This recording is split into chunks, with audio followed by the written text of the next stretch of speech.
Fala, gente, boa tarde, tudo bem? Vamos para a nossa primeira aula de revisão, né? Agora a gente vai começar uma série, se não me engano, são 8 aulas até o final, né? Até o recesso de Natal, e depois umas 3 aulas em janeiro para a gente revisar, tá? Aí o que eu pensei? Nessas primeiras 8 aulas que a gente ainda vai ter esse ano, a gente revisa a matéria do ano inteiro, para em janeiro a gente revisar novamente, só que aí vai ser um pouco mais voltado para as segundas fases, tá? Não quer dizer que não vai ser útil para prova do Enem, para prova do FUVEST, primeira fase e tudo mais. Vai ser, só que vai ser um pouco mais voltado para a segunda fase, porque vocês vão fazer a segunda fase só em fevereiro, né? E a gente não vai ter aula.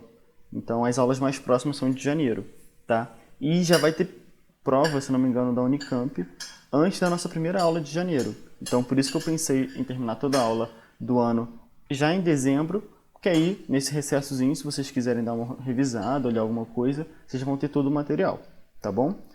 Então a gente vai começar com funções e misturas, que é uma das primeiras matérias que a gente teve no início do ano, né, que foi aquela aula de funções inorgânicas, substâncias e misturas e separação de misturas, tá? Por que eu vou começar com elas? Porque foram as primeiras, então tem uma distância bastante grande, então é capaz de já terem esquecido algumas coisas, alguns detalhes, e porque não caem tanto, tá? Quando caem, tipo, funções inorgânicas, é difícil de cair diretamente. Quando cai, está relacionado a uma outra matéria, né? Ele dá o nome de uma função inorgânica, né? Tipo, ele dá o nome de um ácido, e a partir desse ácido tem que montar uma reação de equilíbrio, por exemplo, tá? E misturas de substâncias puras e separação realmente não tem caído tanto, tá? Dei até uma olhada, né? Nos Enems mais próximos, na FUVEST mais próxima, não tem caído tanto. Mas quando cai é um conceito um pouco mais tranquilo, né? Daquela questão de destilação fracionada, destilação simples, filtração e tudo mais, tá? Então se vocês tiverem alguma dúvida particular, quiserem revisar mais uma coisa um pouco mais teórica, vocês podem falar comigo que eu posso montar alguma coisa. A gente tem uma revisão dessa matéria de uma forma mais teórica, né, que a gente fez no primeiro semestre, né, que foi a primeira aula de revisão do primeiro semestre, que eu dei só teoria. Aí para essa daqui, né, eu preferi fazer outra coisa, eu preferi trazer exercícios para que a gente conseguisse relembrar a teoria a partir deles para ver, né, como é que eles caem de fato, tá? Então, se vocês quiserem ver teoria, vocês podem pedir para mim, ou podem dar uma olhada nas próprias aulas, né, propriamente ditas, ou na revisão do primeiro semestre, beleza? Então, vamos lá. E eu disponibilizei, claro, a lista, né, dos exercícios que a gente vai trabalhar sem o gabarito, tá? Tipo, sem o gabarito na página, ele vai ter no final, como geralmente eu faço, tá? Então, o primeiro exercício vai ser um exercício de funções inorgânicas, mais ou menos, né? Que ele fala o seguinte: para identificar 4 soluções aquosas, A, B, C e D, que podem ser soluções de hidróxido de sódio, sulfato de potássio, ácido sulfúrico e cloreto de bário, não necessariamente nessa ordem, foram efetuados 3 ensaios, descritos a seguir. Então, a gente tem 4 soluções de 4 compostos: hidróxido de sódio, sulfato de potássio, ácido sulfúrico e cloreto de bário. Para ele identificar qual solução é o que, ele faz 3 coisas, 3 ensaios, que aí ele vai descrever agora. Primeiro ensaio: a adição de algumas gotas de fenolftaleína a amostras de cada solução fez com que apenas a amostra B se tornasse rosada. Tá. Ensaio 2. A solução rosada, obtida no ensaio 1, então a solução B, tornou-se incolor pela adição da amostra de A. Ensaio 3. As amostras A e C produziram precipitados brancos quando misturadas, em separado, com amostras de D. Então ele escreveu um pouco difícil. Ele pegou a amostra A, misturou com a D, separou em um local. Em outro local, ele pega a amostra C e mistura com a amostra D.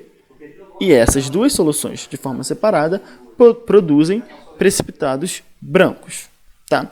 Com base nessas observações, e sabendo que sulfatos de metais alcalino-terrosos são pouco solúveis em água, pode-se concluir que A, B, C e D são, respectivamente, soluções aquosas D. Então, vamos primeiro respirar e definir quais são as funções inorgânicas de cada um desses compostos, porque isso vai ser importante, tá? Porque a gente sempre tem que lembrar que funções inorgânicas elas trabalham com questões de reação, de caráter de pH e coisas assim, tá bom? Então vamos lá. Eu coloquei aqui as 4, né? Não na ordem que ele aparece no texto, mas numa ordem de tamanho para poder ficar um pouco mais bonita, tá? E eu coloquei cores para a gente poder relacionar o nome com a representação química. Então ele fala do sulfato de potássio aqui, que é o K2SO4, um sal neutro de caráter neutro. Então eu explico. O sulf é de enxofre. Então a gente sabe que é um composto de enxofre. O ato é aquela terminação de sal. Só que é aquela terminação de sal que vem de um oxiácido, que é um ácido com oxigênio, de maior NOx, maior número de oxidação. O ato, tá? Tem que lembrar. Bico de pato, formoso periquito. Então todo aquele oxiácido que termina com ico, quando a gente forma o sal, vira ato. E todo oxiácido que termina com oso, forma um sal que termina em ito, tá bom? De potássio. Então a gente sabe que é um sal que vem de um ácido oxiácido com NOx alto, de enxofre e potássio. O oxiácido de enxofre é o ácido sulfúrico, o H2... O oxiácido de enxofre tem dois, o ácido sulfúrico e o ácido sulfuroso. Como ele está terminando em ato, que é o maior NOx, tem que ser o ácido sulfúrico, bico de pato. O ácido sulfúrico ele vai ser o oxiácido de enxofre de maior NOx. O enxofre, como ele é da família do oxigênio, a família 16, ele pode ter NOx mais 4, mais 6 e mais 2 também. Só que mais 2 é bem menos comum. Então, praticamente mais 4 mais 6. Entre 4 e 6, o mais 6 é o maior NOx. Tá? Então vai ser um ácido em que o enxofre tem o NOx 6. Tá? Então o ácido sulfúrico ele tem que ser o H2SO4. Porque o NOx do oxigênio é menos 2. Hidrogênio é mais 1. 4 vezes menos 2, menos 8. 2 hidrogênios vai dar mais 2. Mais 2 com menos 8 dá menos 6. Para o enxofre neutralizar esse menos 6, ele tem que ser mais 6. Tá? Aí aqui é um pouco lembrado daquela aula de oxidação, né, que o Pita deu para vocês. Então, beleza. É o H2SO4. Para a gente poder neutralizá-lo com uma base de potássio, a gente vai reagir com KOH, hidróxido de potássio. Aí aqui a gente vai substituir o hidrogênio pelo potássio. CH2SO4 vira K2SO4. Tá bom? Por que eu sei que é um sal neutro? Porque eu não vejo na fórmula dele hidrogênio ou hidroxila, né? Então, é um sal que vem de uma neutralização completa do ácido e da base, tá? Se tivesse um hidrogênio, se fosse o KHSO4, o nome teria que ser bisulfato ou hidrogênio sulfato, tá bom? Então, muda o nome quando a gente tem o hidrogênio ou hidroxila, né? A hidroxila a gente tem que colocar, tipo, hidróxido e sulfato de potássio, por exemplo, né? Que aí seria, um exemplo aqui maluco, K3SO4OH, tá? Beleza, é um sal neutro. E por que eu sei que é de caráter neutro? Porque ele vem de um ácido forte e de uma base forte. Então, eles se neutralizam e ninguém ganha. Se fosse uma base forte e um ácido fraco, a base ganha, teria um caráter básico. Se fosse um ácido forte e uma base fraca, o ácido ganha, então teria um caráter ácido. Beleza? A gente até viu isso um pouquinho, né, na aula de equilíbrio iônico. Então, beleza. Esse é o sulfato de potássio. O cloreto de bário, o clor significa cloro. O eto é a terminação de um sal que vem de um hidrácido, que é um ácido somente com hidrogênio e o ametal, tá bom? Então, ele vai vir do hidrácido de cloro, que é o HCl, tá? O ácido clorídrico, tá? O hídrico vira eto.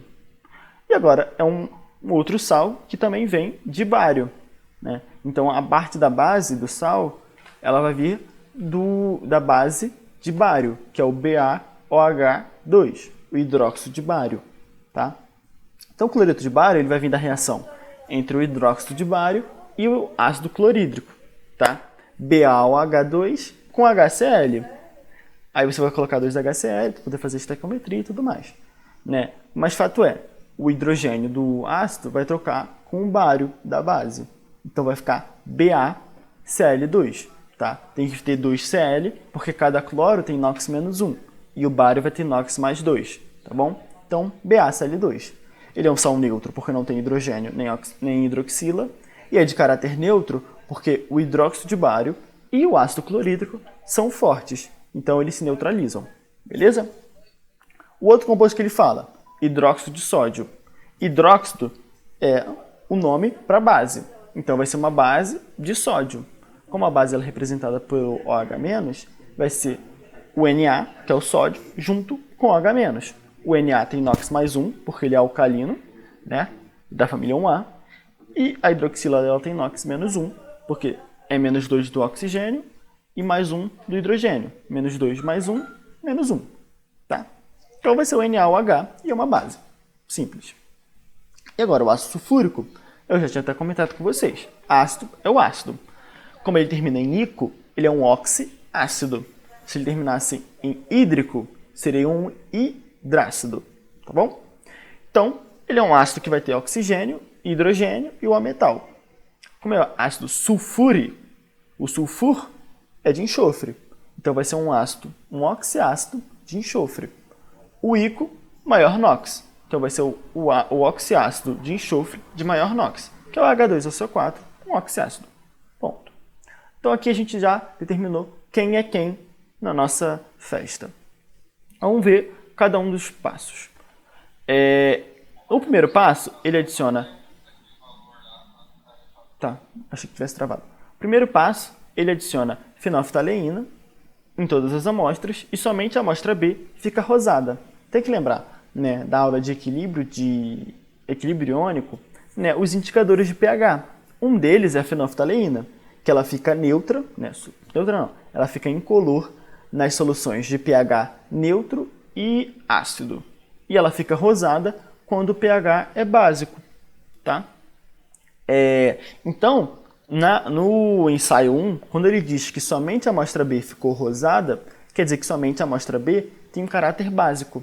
Então, o composto B ele vai ter que ser um sal de caráter básico ou uma base, ou um óxido básico, tá? Que não tem no meio porque só tem sal, só tem sal, base e ácido, tá? Então, quando a gente olha os nossos 4 compostos, somente o NaOH tem caráter básico, porque ele é uma base. Então, o nosso composto B vai ter que ser o NaOH, perfeito? Porque o NaOH, quando a gente colocar a fenolftaleína, ele vai indicar rosado porque é um pH básico. Agora, beleza, no ensaio 2, ele vai pegar essa solução do B, uma solução rosada, e vai colocar a amostra A. Na hora que ele colocar a amostra A, a solução ela fica incolor. Então quer dizer que a interação entre a amostra B e a amostra A gera uma solução que ou é ácida ou é neutra. Porque a fenolftaleína ela não consegue diferenciar quem que é ácido e quem que é neutro, porque os dois ficam incolores. Tá? Então, beleza. Então a gente sabe que o B é uma base. O A ele vai neutralizar a basicidade dela para gerar um pH neutro ou ácido. Tá? Então, para ele fazer isso, para neutralizar uma base, o A vai ter que ter caráter ácido. Então ele pode ser um sal de caráter ácido ou um sal propriamente dito. Tá? Como nas nossas opções não tem nenhum sal de caráter ácido, a amostra A vai ter que ser um ácido. Vai ter que ser o ácido sulfúrico. Então, quando a gente reage ao ácido sulfúrico com o hidróxido de sódio, a gente realmente neutraliza, porque os dois são fortes. Então, a base forte com o ácido forte, os dois neutralizam e geram uma solução neutra, que com fenolftaleína ela vai ser incolor, tá bom? Então, sendo incolor, perfeito. Né? A nossa amostra A vai ser o ácido sulfúrico e a nossa amostra B continua sendo o hidróxido de sódio, tá bom? Aí agora no ensaio 3, a gente vai ter que diferenciar qual é cada um dos sais, quem que vai ser o C e quem que vai ser o D, tá bom?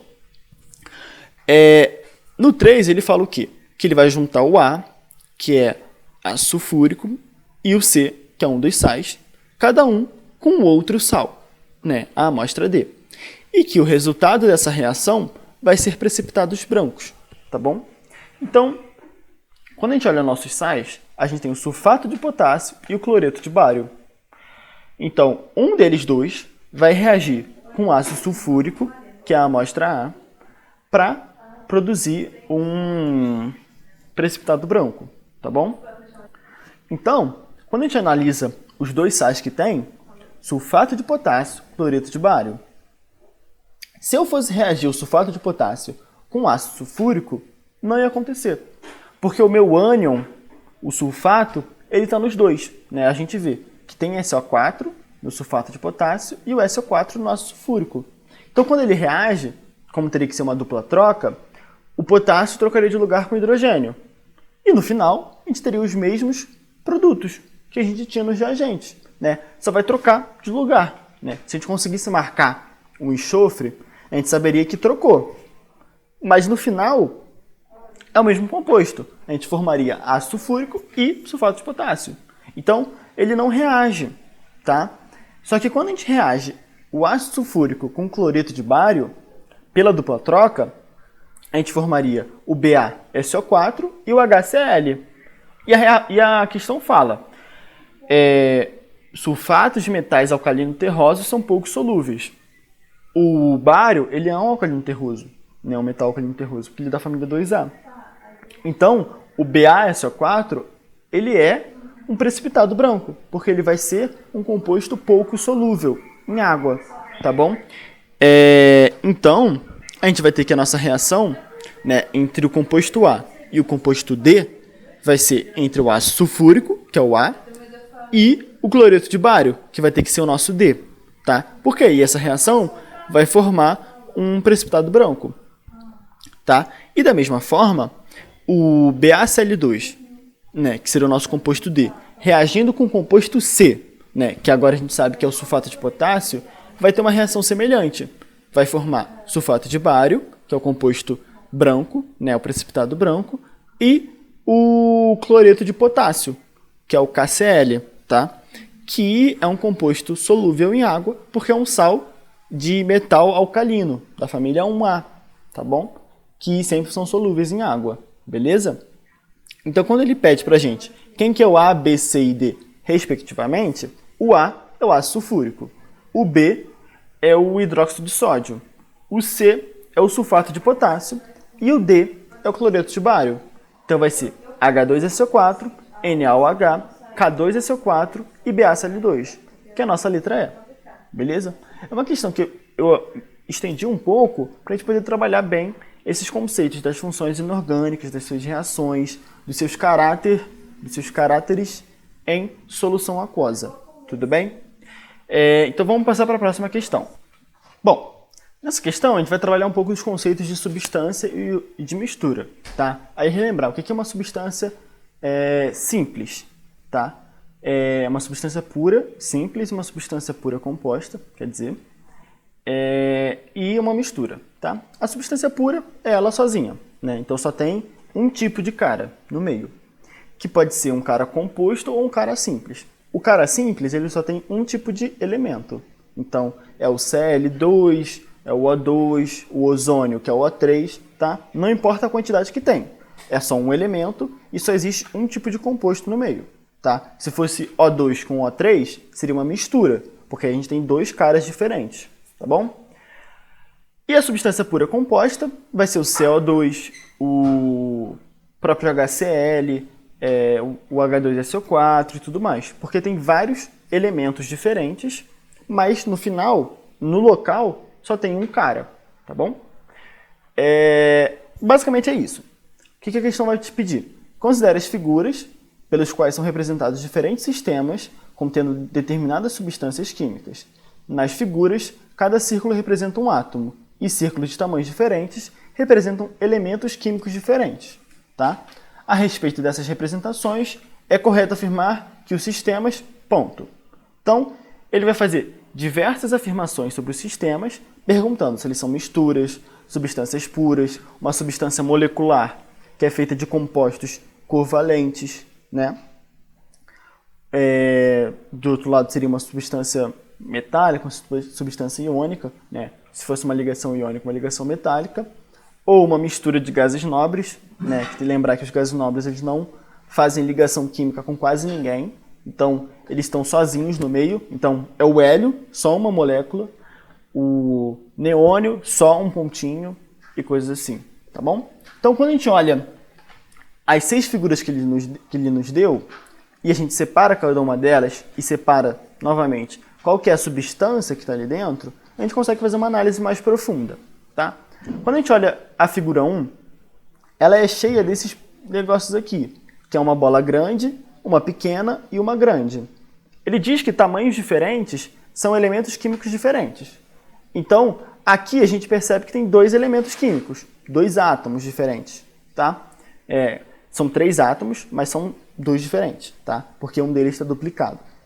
Então, eu já sei que não vai ser uma substância simples, vai ser uma substância composta, porque tem vários átomos é forte, né? Mas tem átomos diferentes, tem elementos químicos diferentes.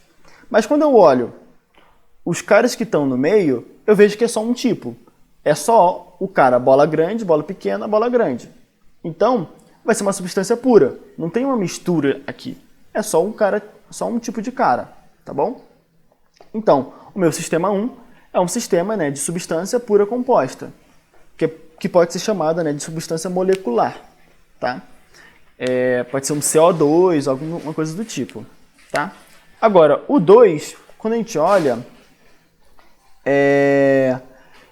ele tem 2 bolas grandes, né? E só existe essa bola grande. Então, como é o mesmo tamanho, só existe um tipo de átomo. Então, é uma substância simples. Agora, ele é puro ou não? Ele é uma mistura? Não. A gente percebe que ele é uma substância pura. Porque só tem esse cara, né? Só tem esse cara que são 2 bolas juntas. Então, por mais que eles estejam bem próximos, só existe um dele. Então, é uma substância pura simples, tá? Que pode também ser chamada de substância molecular, né? Aqui pode ser um cloro gasoso, sei lá, que está muito perto um do outro. Não sei. Pode ser alguma coisa desse tipo, tá? O que importa é que é uma substância pura, porque só tem ele, e simples, porque é só um tipo de elemento químico, tá? Agora, o 3. Quando a gente olha, existem 2 caras. Existe essa estrelinha e essa bola. A estrelinha, quando a gente olha para ela é bola pequena e bola grande. Bola grande, bola pequena, né? Bola grande, bola pequena, bola grande, bola pequena. Essa estrelinha provavelmente é um benzeno, tá? Que é o C6H6. Aí a bola grande é o carbono e a bola pequena é o hidrogênio, tá?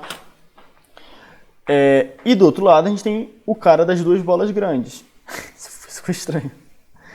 São um outro composto que são 2 bolas grandes, né? 2 círculos grandes.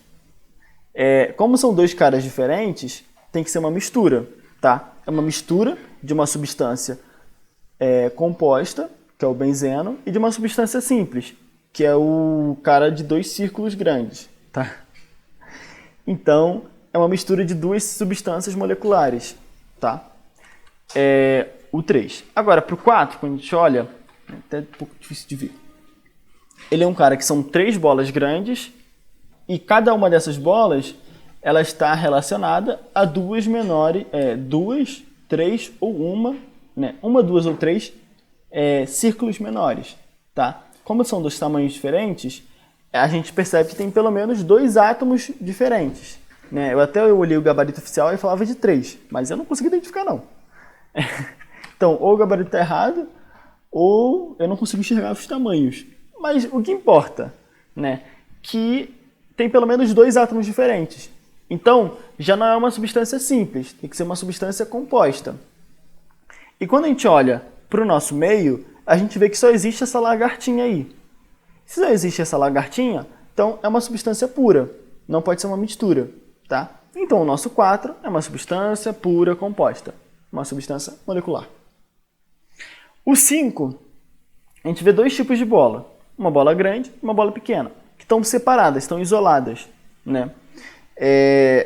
Até mesmo, né, quando a gente vai averiguar esses tipos de figura, A proximidade geralmente indica, né, o estado da matéria, se é um estado líquido, sólido ou gasoso. Geralmente gases eles vão estar mais separados, enquanto que sólidos e líquidos vão estar mais juntos, né? Estando, né, mais próximo ainda o sólido do que o líquido, né? Se a gente fosse fazer um comparativo, o sólido seria tipo isso, o líquido isso e o gás isso, né?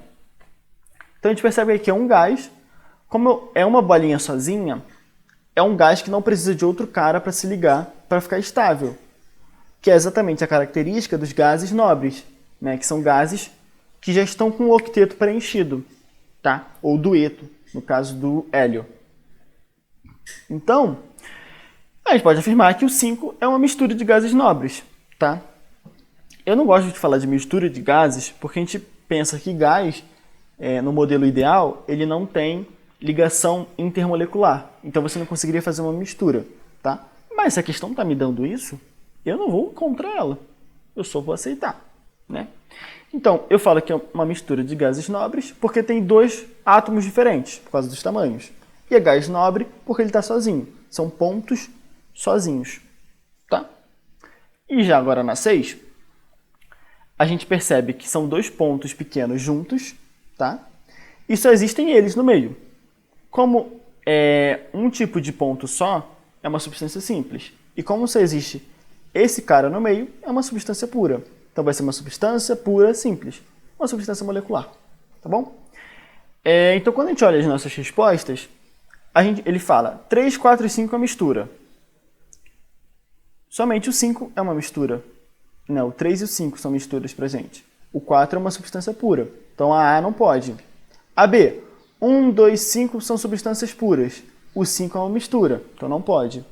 Na C, 2 e 5 são, respectivamente, substância molecular e mistura de gases nobres. O 2, substância molecular, né? Porque é uma substância pura simples. Beleza. O 5, mistura de gases nobres, realmente é. Então, o nosso gabarito, letra C. Agora, a letra D. 6 e 4 representam uma substância molecular. O 6 realmente é uma substância molecular. E o 4 é uma substância simples. Peraí. 6 e 4. 6 é uma substância molecular gasosa, tudo bem. E o 4 é uma substância simples. Não, ele não é uma substância simples, é uma substância composta, tá? Quase falei gasosa. Mas o 4 é uma substância composta, então não pode ser uma substância simples. Na E, ele fala que o 1 e 5 são substâncias simples puras. O 1 é uma substância composta. E o 5, ele é uma mistura. Então, está totalmente errado, tá? Então, a nossa resposta é a letra C, 2 e 5, substância molecular e mistura de gases nobres. Beleza? Isso aqui é bem característico da FUVEST, né? Isso aqui é uma questão da FUVEST, dele colocar esses quadros com desenhos assim, você tem que abstrair um pouco para entender o que é, tá bom? Seguindo, bom, essa questão aqui agora vai trabalhar um pouco com até um conceito que é dentro de substâncias e misturas, que é a mudança de fase, tá? Os processos de fusão, sublimação, condensação, tudo mais, com aquele gráfico, né, de pressão por temperatura, que é o gráfico de fases, tá? Aí ele dá uma contextualizada aqui, que eu não vou ler, que basicamente ele fala como é que é o processo de liofilização de alimentos. Você chega no mercado e vê um alimento que está lá liofilizado, tá? E ele fala, refere-se ao processo de congelamento e posterior desidratação por sublimação da água. Ponto. É isso que importa para a gente desse texto. Aí ele fala que é um processo industrial, mas que existem indícios que povos pré-colombianos, então da América Espanhola, tá? Que viviam nas regiões mais altas dos Andes, conseguiam fazer esse processo, tá? Estocando os alimentos por mais tempo, tá? Aí ele pede para assinalar a alternativa que explica como ocorre o processo de liofilização natural, tá? Então, ele dá, né, o gráfico de transição de fases, né, logo aqui, que eu dei uma deslocada para poder caber no slide bonitinho. E, bom, o processo de liofilização, ele ocorre, primeiro, um congelamento da água e depois você sublima essa água, tá bom?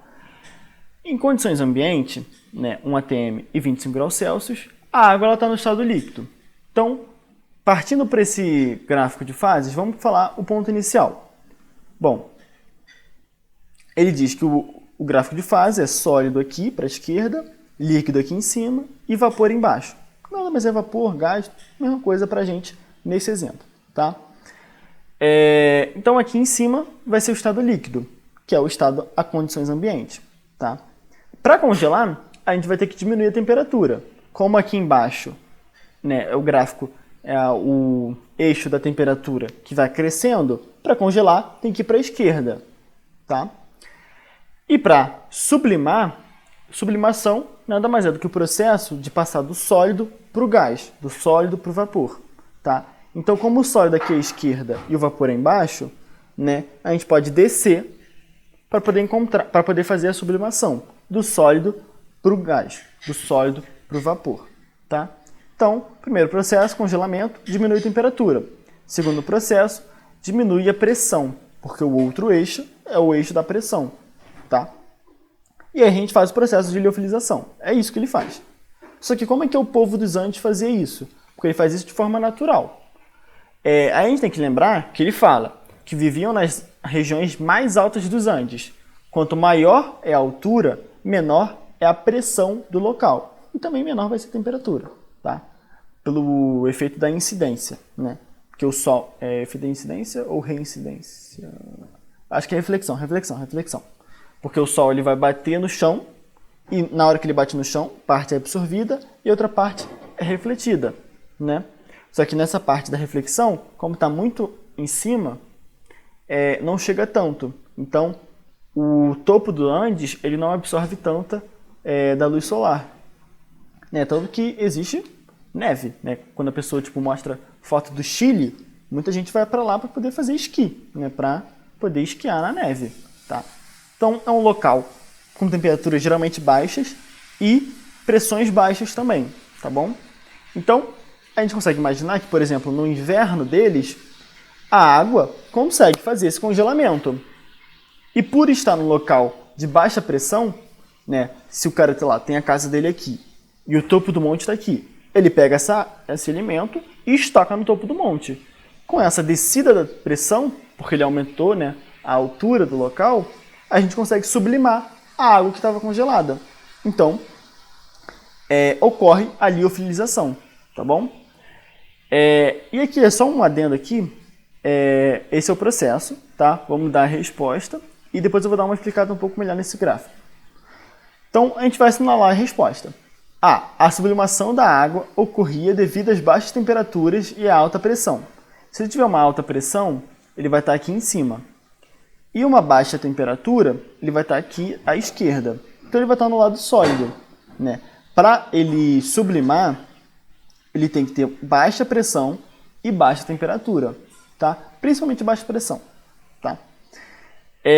Então, não pode ser A. Na B, os alimentos, após congelados naturalmente, nos períodos frios, tudo bem, eram levados para uma parte mais baixa das montanhas, onde a pressão atmosférica era menor, o que possibilitava a sublimação.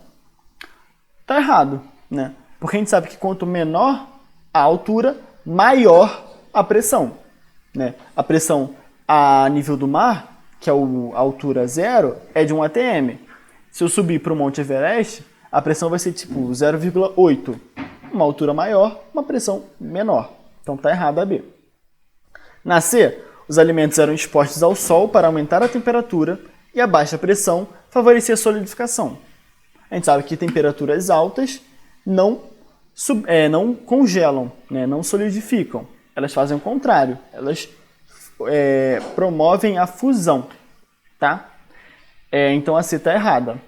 A letra E, ele fala, os alimentos, após congelados naturalmente, tudo bem, eram prensados para aumentar a pressão, de forma que a sublimação ocorresse. A gente sabe que a sublimação precisa de uma pressão baixa, então não pode prensar para aumentar a pressão. Então tem que ser a letra D, que ele fala. As temperaturas eram baixas o suficiente nos períodos frios para congelar os alimentos. Beleza. E a baixa pressão atmosférica nas montanhas, nas altas montanhas, possibilitava a sublimação. Perfeito. Congelamento, baixa pressão para sublimar. Então, tá bonito. Agora, o que eu queria falar desse gráfico de fases? Né? Vou pegar até aqui o gráfico da resposta. Ele tem essas 3 linhas. E cada uma dessas linhas me dá a temperatura de um dos processos de mudança de fase para cada pressão. Porque a nossa temperatura de ebulição, de fusão e tudo mais depende única e exclusivamente da pressão atmosférica e do composto no meio. Então, dado que é um composto só, a água, a nossa temperatura de ebulição ela vai variar conforme varia a pressão, tá bom? E é o que essas curvas mostram. Então, por exemplo, essa curva maior aqui, acima dela está o líquido, abaixo está o vapor. Então, ela vai ser a curva que vai mostrar a passagem de líquido para vapor e de vapor para líquido, que é o processo de ebulição e condensação. Então, se eu quiser descobrir qual que é a temperatura de ebulição da água para uma determinada pressão, eu vou procurar a pressão no eixo Y, achei essa pressão aqui, e vou jogar ela para a direita. Na hora vai bater nesse ponto aqui da curva. Esse ponto, quando eu desço, eu vou achar uma temperatura. Então essa vai ser a temperatura de ebulição e condensação para aquela pressão. Tá? E a mesma coisa para os outros lados das curvas. Se eu vejo essa daqui, que é um pouco mais em pé, está entre o líquido e o sólido. Então é a temperatura de fusão barra solidificação. Quando eu vejo essa outra curva menorzinha aqui, é a curva entre sólido e vapor. Então é a curva de sublimação, seja para o sólido virar vapor, ou o contrário, que também é chamado de sublimação, ou ressublimação, que é o vapor virando sólido, tá bom? E a gente vê que existe esse ponto aqui, que une as 3 curvas. É o ponto triplo, em que nesse ponto, uma situação muito especial, que o nosso composto ele vai estar tanto sólido, quanto líquido, quanto gasoso. Tá? É meio que uma transição entre as 3 fases, beleza? Então é mais ou menos isso. Era mais você identificar o que acontecia. Ele fala, congela e sublima. Agora, por que congela e sublima no Monte do Andes? Né? Porque no Monte do Andes tem uma temperatura baixa e uma pressão baixa, né? Por causa da altura. Beleza? Era mais ou menos isso essa questão. Que aparece bastante essa questão de mudança de fases nos vestibulares. Agora, para a nossa última questão, uma questão da FUVEST do ano passado, meio que separação de mistura, mais ou menos, né? Porque ela envolve a interação entre os compostos para a formação de misturas, tá? Na real, ela não tem quase nada de separação de misturas. Que ele fala o seguinte, né, que em Xangai existe uma loja especializada no café de... Qual que é o nome? Chuva Dourada. Chuva Dourada não, isso aí é da aula passada. Chuva Doce, aqui. Chuva Doce Reconfortante. Tá? Que ele pega uma xícara de café e em cima dela ele coloca um algodão doce. E que depois de um tempo começa a chover gotículas doces, para você poder adoçar o seu café de uma forma diferente. Tá? E ele pede para falar como é que ocorre essa adição de café, né? Café não, essa adição de açúcar, né?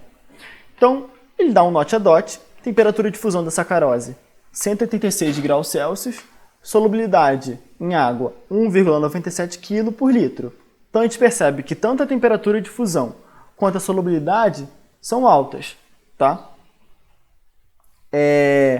Então, é difícil da gente fundir a sacarose, né, dela sair do estado sólido para o líquido, mas é fácil da gente solubilizar em água, porque ela tem uma solubilidade alta, tá bom? Então, como que a gente resolve essa questão? A gente tem que fazer umas considerações. Eu já fiz 2, né? 2 não, uma. O ponto de fusão e a solubilidade são altas. Quais são as outras 2? O café quente, quando a gente pega o café quente, ele libera um vapor, tá? Só que a gente sabe que o café ele é uma solução de água com o pó do café, né? Porque se joga água quente no pó do café, ela extrai por arraste certas substâncias, a cafeína e outros compostos, né, que dão cor e cheiro e gosto para o café, né? Então tá aqui a separação de misturas, né? Uma separação por arraste e por filtração, que você coloca o filtro de café, né? O filtro para o pó não descer para a água, tá? Para a sua xícara final, quer dizer. E depois, né, você tem essa solução do café com a água, tá? Então, o vapor, né, que o café solta quando a gente acaba de fazê-lo, tem que ser um vapor de água, tá bom? Então, a gente sabe que o vapor é de água. E a gente sabe também, a nossa terceira consideração, que o que inicia, né, essa chuva doce é o café. Que tá o algodão doce, tá o algodão doce lá paradão, você coloca a xícara embaixo, o vapor vai e o processo começa. Então o que acontece? Esse vapor ele está quente, tá? Ele vai estar, sei lá, 90 graus Celsius, 100 graus Celsius, vai estar nesse limiar. Então ele está quente, mas ele não está quente o suficiente para fazer a sacarose, o açúcar, que estava sólido, virar líquido. Mas como é água, o açúcar é muito solúvel nessa água. Então o que acontece? Esse vapor ele vai sair do café, ele vai subir, ele encontra o algodão doce, ele começa a solubilizar esse algodão doce. E como, né, ele vai perdendo temperatura ao longo do tempo, chega um momento que ele vai condensar, que ele vai virar água líquida, né? Só que vai ser uma água líquida com o açúcar do algodão doce. Então vai descer uma chuva, né, que é uma solução de sacarose com água, uma chuva doce, tá? Que vai adocicar o nosso café. Então é isso que acontece. Você vai ter o vapor subindo, ele encontra a nuvem de algodão doce, solubiliza uma parte desse açúcar e desce como gotícula de água, uma gotícula de uma solução. E isso adoça, tá bom? E ele justamente adoça, né, por conta da solubilização. Ele não consegue fundir porque o ponto de fusão é muito alto. Aí a gente vai agora procurar uma resposta que satisfaça essa resposta que a gente acabou de fazer, né? Então eu vou lá, na letra A. A temperatura do café é suficiente para liquefazer, fundir, a sacarose do algodão doce, fazendo com que o algodão doce goteje na forma de sacarose líquida. Impossível. A água teria que estar, o vapor dessa água teria que estar a pelo menos 186 graus Celsius. Que seria uma coisa surreal, porque aí o teu café também estaria a 186 graus Celsius. A gente sabe que a gente não faz café nessa temperatura. Então não pode ser A. B. O vapor de água que sai do café vai condensar na superfície do algodão doce, gotejando na forma de água pura. Até a parte do algodão doce está certa, que ele condensa na superfície. Só que ele não goteja como água pura. A própria questão fala que ele é uma chuva doce. Então vai ser água mais sacarose. Então não pode ser a B. Na C, a sacarose que evapora do café quente condensa na superfície do algodão doce, tudo bem, e goteja na forma de solução de sacarose na forma... não, tá errado aqui. A sacarose que evapora do café. Isso está errado. Quem evapora do café é a água, né? A sacarose ela tá no algodão doce, beleza? Então ela tá errada por causa disso. Mas se a sacarose conseguisse, né, virar vapor, poderia forçar uma resposta, tá? Mas não faria muito sentido. Na letra E, o vapor de água encontra o algodão doce, tudo bem, e vaporiza a sacarose. Então ele está saindo do estado sólido para vaporizar a sacarose, para gerar um vapor, que depois vai gotejar uma solução de sacarose em água. Faz uma lambança aqui que não faz o menor sentido, tá? O que acontece é justamente o que está na letra D. O vapor de água encontra o algodão doce e solubiliza a sacarose, que vai gotejar na forma de uma solução de sacarose em água. É exatamente isso, tá? Sacarose é muito solúvel em água, você vai pegar esse vapor de água, ele vai condensar na nossa nuvem de açúcar, vai solubilizar uma parte e vai descer como chuva doce, tá? Então era mais ou menos isso que eu queria trazer. Se vocês quiserem lembrar um pouco mais de separação de misturas, que não tem caído tanto, e se fosse olhar alguma coisa, seria praticamente destilação simples e fracionada, filtração, tá? Que são os assuntos que mais caem, né? Aí é sempre lembrar, a diferença de destilação simples para fracionada é que a fracionada é quando seus compostos líquidos eles têm um ponto de ebulição próximo, que aí você faz um aparato a mais para poder separá-los com maior clareza, tá? E a destilação simples nada mais é do que você tacar o fogo na solução e esperar um deles começar a ebulir, enquanto que o outro, por ter um ponto de ebulição muito maior, ele vai continuar no estado líquido, beleza? Aí filtração é essa separação, né? do café que eu acabei de mostrar. Você deixa aqui, o composto sólido fica e a água passa, né? O líquido passa. São esses basicamente os processos de separação que caem, né? Às vezes caem separação por floculação e coagulação, que está na segunda aula. Separações homogêneas, misturas homogêneas, por conta do tratamento da água, que você coloca um composto, né, para poder aderir à sujeira que tem na água e gerar flocos, que aí esses flocos você consegue tirar com um filtro e limpar a sua água, tá bom? É mais ou menos isso. Respondam o form se vocês tiverem mais alguma dúvida, ou falem comigo, ou algum monitor, ou até mesmo a coordenação, se vocês quiserem, tá? Só falem com alguém que vocês se sintam mais confortáveis, que aí a gente pode trazer mais das suas dúvidas para as aulas e fazer uma coisa mais interessante, né, para as provas, beleza? Essas primeiras aulas eu estou pretendendo seguir o cronograma do primeiro semestre, né? Então, essa aula de funções e misturas, aí depois eu pego gases, pego soluções, pego termoquímica, na real, gases, termoquímica, soluções e cinética, tá? E depois eu trato o segundo semestre com eletroquímica e equilíbrio, beleza? Qualquer coisa vocês podem me chamar. E no mais, uma boa semana aí de aulas para vocês. E bons estudos!